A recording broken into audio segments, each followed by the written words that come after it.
Ada berita bagus sekaligus membuat berpikir bagi generasi muda yang lagi butuh rumah. Iya, pemerintah Kementerian Perumahan dan Kawasan Permukiman atau PKP ternyata serius untuk merilis rumah subsidi berukuran 18 meter persegi supaya lebih terjangkau. Bagaimana teknis aturan dan perkiraan harganya? Dan mana yang lebih prioritas, kebutuhan generasi muda atau standar hunian layak?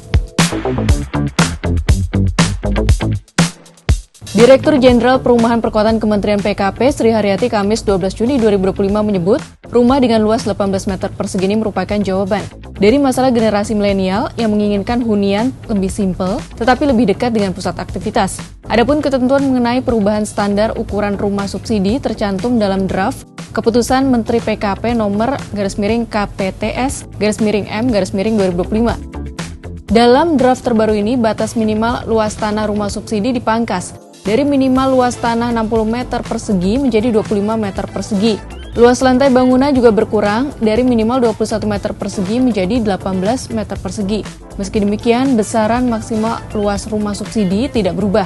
Luas tanah maksimal tetap 200 meter persegi dan luas lantai paling besar 36 meter persegi. Terkait hal ini, Menteri PKP Marwarar Sirait menyebut jika perumahan standar ukuran rumah subsidi hanya berlaku untuk perkotaan seperti Jakarta, Bandung, dan Surabaya. Ia pun menegaskan rumah subsidi 18 meter persegi ini akan tetap dijalankan meskipun tidak masuk rumah fasilitas likuiditas pembiayaan perumahan. Lalu rencana rumah subsidi 18 meter persegi di perkotaan, apakah ada pengembang yang berminat menggarap? Kira-kira berapa ya harganya? Bagaimana juga pengamat melihat hal ini?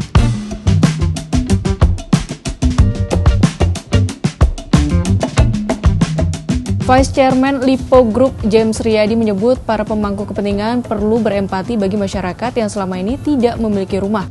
Ia juga menyebut jika rumah tipe tunggal atau single bisa dibeli mulai 100 juta rupiah. Namun harganya akan semakin tinggi berkisar 120 juta rupiah hingga 140 juta rupiah saat mendekati pusat kota. Untuk tipe rumah ganda atau double dimulai dengan harga 125 juta rupiah. Menurut dia, jika harga rumah 110 juta rupiah, cicilannya diperkirakan hanya Rp600.000 per bulan untuk tenor 20 tahun. Wilayah diproyeksikan untuk Bogor, Tangerang, dan Bekasi. Ketua Umum Himpunan Pengembang Permukiman dan Perumahan Rakyat Ari Tripriyono berpendapat, jika rumah yang makin sempit, jika ditata dan dikelola dengan baik, akan masih layak bagi keluarga muda, belum punya anak, baru menikah, atau bahkan bagi yang belum berkeluarga. Nah, pandangan berbeda diungkap oleh Ketua Umum The Housing Urban Development Institute, Zulfi Syarif Koto. Menurut dia, alih-alih rumah tapak untuk kawasan perkotaan dengan lahan yang minim, lebih baik mengembangkan model rumah maisonette, yaitu hunian dengan daya tampung lebih banyak ketimbang apartemen, tetapi tinggi bangunan cukup rendah. Zulfi menilai generasi muda saat ini membutuhkan hunian yang lengkap dengan akses internet kencang, serta akses mudah dan dekat dengan transportasi umum. Hal itu dapat dijangkau dengan menyewa, bukan membeli rumah sebagai aset.